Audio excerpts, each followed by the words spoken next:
I saw the charge at 6:41 p.m. while I was rinsing cilantro in the kitchen sink. The alert from the bank was cheerful about it. Primary card purchase, Tiglas Heights Hotel, though my stomach answered with a sound that didn't belong to any app. Celeste was in the bedroom, flipping through hangers for a blouse she said didn't show every thought her body had ever had. She told me the quarterly strategy dinner might run late. She said the new consultant, Ari, was giving a talk about alignment, a word that always sounded like someone was asking bones to behave like staff. We'd been married 8 years. We had the good, ordinary things people post on Sundays, sourdough that only I can keep alive. A ficus Celeste named Phillies, a niece who thinks our couch is a trampoline and God's best work. We also had a file folder, labeled receipts that served as a scrapbook for fights we didn't want to have. I dried my hands and opened the alert again. The name on the card was mine.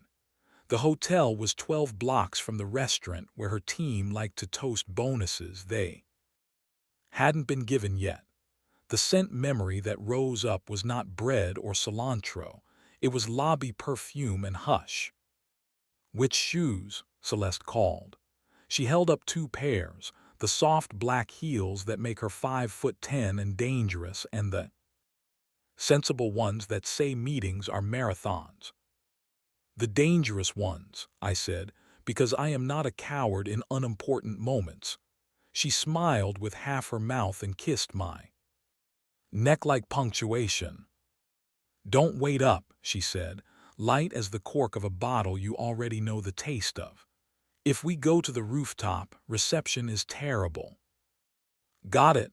I waited for a reason to say more, to make a joke, to be the kind of man who can detour a night with a sentence. None came. She left smelling like grapefruit and attention. The Tiglas Heights looked like it had been designed by someone who missed trains. Brass fixtures, clocks that told other cities. Time but not yours. I walked there because my body didn't trust a car to arrive when truth did. The lobby bar glowed the way in. Expensive secret glows. The person at the desk wore a tie the color of polite storms. "Good evening," he said, checking in. "Sort of," I said. "My name is on the reservation. I need a second key." I gave him the card, my ID, and the steadiness I was pretending to own. He typed without looking at his hands. "Room 512, would you like both keys?" "Just one," I said. If the room had 2 keys, the second didn't belong to me. My heart tried to be gallant and failed. The key card slid toward me like a dare. I didn't go up. I sat at the far end of the bar and ordered seltzer with lime because judgment is easier when it isn't drunk. A couple near me compared calendars like bank robbers learning the vault schedule. A man in a linen jacket whispered into his glass. At 7:58, the elevator doors opened and Celeste stepped out. She was alone. The dangerous shoes looked like they'd negotiated a truce with the carpet. She didn't see me. She crossed the lobby with the version of grace that makes doormen stand up a little straighter than their job requires. She checked her phone, pressed her lips together, and walked back to the elevator without stopping at the bar. I counted to 45 because the future sometimes needs the dignity of numbers, then followed. The hallway on 5 did what hotel hallways do, made you feel like you were being gently erased. I stood in front of 512 and listened. I heard the educational quiet of a room that had not decided what kind of night it wanted to be. The key unlocked without dramatics. Celeste turned fast, hand to her chest, then dropped it when she saw me. Color drained from her face as if someone had lifted a filter called honesty. "Ethan," she said. She never says my name in rooms we pay for together. It sounded like both a warning and a wish. "I got a notification," I said. "The card is mine." She glanced at the desk, where an envelope with the hotel crest lay unopened. On the bed, two folded robes like decisions. On the bench, her bag closed, as if nothing inside it had ever been complicated. She swallowed. "I wanted to cancel," she said. "I even got to the part where you have to check a box that says you understand your life will be better if you make a different choice." She tried a smile that remembered being real. I didn't check it. "Is he here?" The question tasted metallic. "No," her eyes didn't leave my face. "He's at the dinner. He thinks I'm thinking things through. He says it like flossing." I stood near the window and watched my reflection move in the dark glass.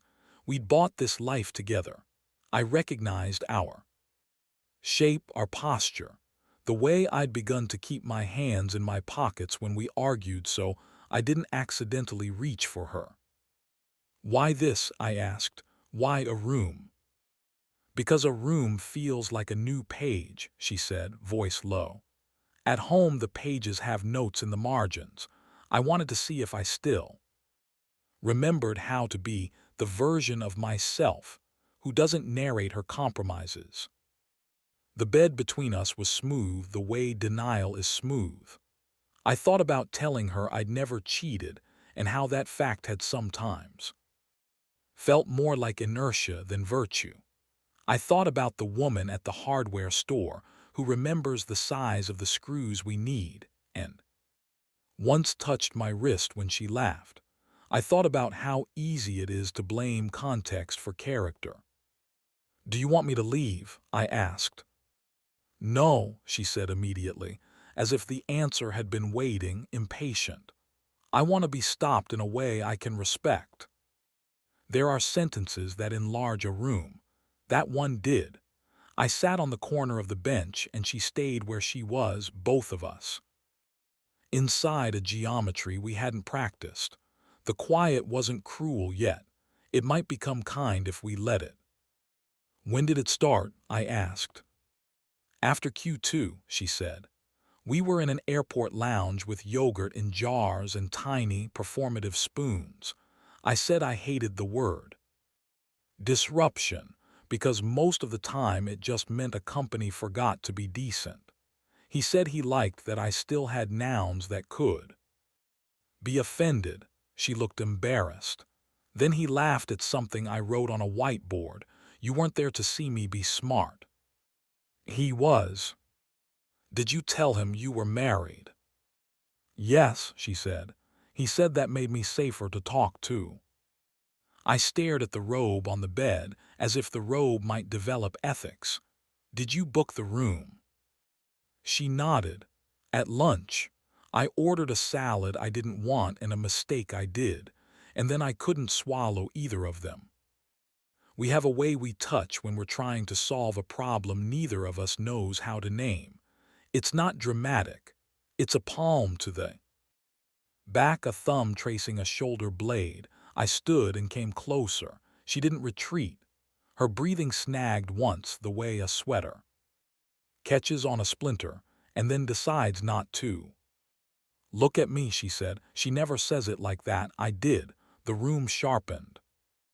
We didn't undress. We didn't destroy the evidence that the bed had been made by someone who believed in corners and hospitality. I put my hands on her shoulders and felt the heat that is not about sex so much as survival. She rested her forehead against mine. We stood like that long enough for the thermostat to decide it knew us. The closest thing to scandal was how tenderly we did perform anything for a camera no one had hidden.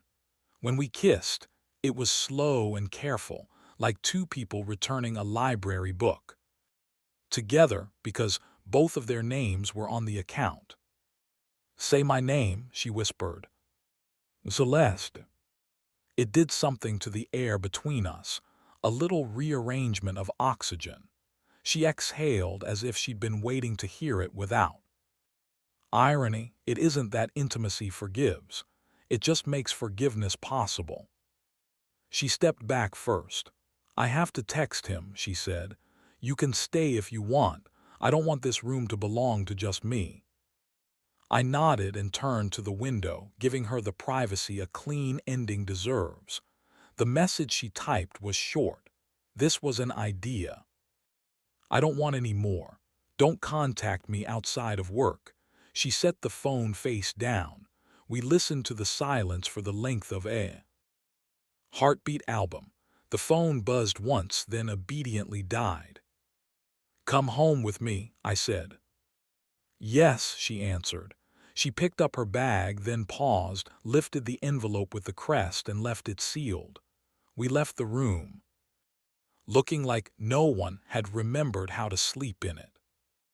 The elevator insisted on reflecting us. We looked like a couple in a movie who had decided to be the wrong kind of brave and then changed their minds. In the lobby, the bartender studied a lemon peel with academic interest. The desk clerk glanced up. I slid the key back to him. His eyebrows did a small, humane thing. Outside, the air felt like a truce. We walked the 12 blocks without talking. On the corner by the pharmacy, a bus driver waved at another bus driver, and I had the unhelpful thought that everyone in the world had a colleague who knew too much. Celeste's hand found mine. It fit the way a hand fits after practice and refusal. At home, we didn't reach for wine. We poured water like grown-ups. We sat on the floor because chairs felt too ceremonial. I told her about the hardware store woman and the daydream I'd almost let become a memory. She told me about the airport spoons and the whiteboard. Laugh capitalized now so we'd both know how silly we were willing to be. We didn't keep score. We built a small, ugly shrine to the truth and promised to visit it together. What now? She asked. Her voice was raw in the way a healed throat is raw after singing. Now we change something measurable, I said. I don't want to live with mystery. I want to live with choice. We took out our phones and made a ritual of ordinary safeguards. She blocked his number. She left the work chat he'd made for mentorship. I deleted a draft email I'd never planned to send. We called our friend Marla, the therapist who once saved our kitchen from becoming a courtroom, and booked the first morning she had. We wrote on a sticky note the one rule we both kept. Avoiding, we talk before we wander. We stuck it to the fridge like a lighthouse you could stick to steel. We did not sleep well. Sleep is shy around recalibration. In the dark, her foot found my ankle the way it has since the night she moved in. It wasn't a truce. It was a vote. The apartment smelled like cilantro and the clean kind of hotel that hadn't happened. I counted her breaths until mine remembered how. In the morning, we took turns with the shower and the mirror and the apology of coffee. Celeste put on sneakers as if penance should also be comfortable. Before she left, she stood in the doorway and said, I don't want to be a habit you're good at. You're not, I said. You're the reason I still want to be good at anything. It wasn't poetry, but it felt useful. She looked like a person who had chosen the honest pain over the glamorous one. She left in the sensible shoes. I watched from our window until she turned the corner and became part of the city's sentence again. At lunch, I passed the hotel on purpose. The doorman nodded. The brass shone like nobody's sin. In my pocket, the second key I hadn't kept did its best impression of absence. I walked home by a different street, not because I was avoiding anything, but because I wanted the map of us to have new lines.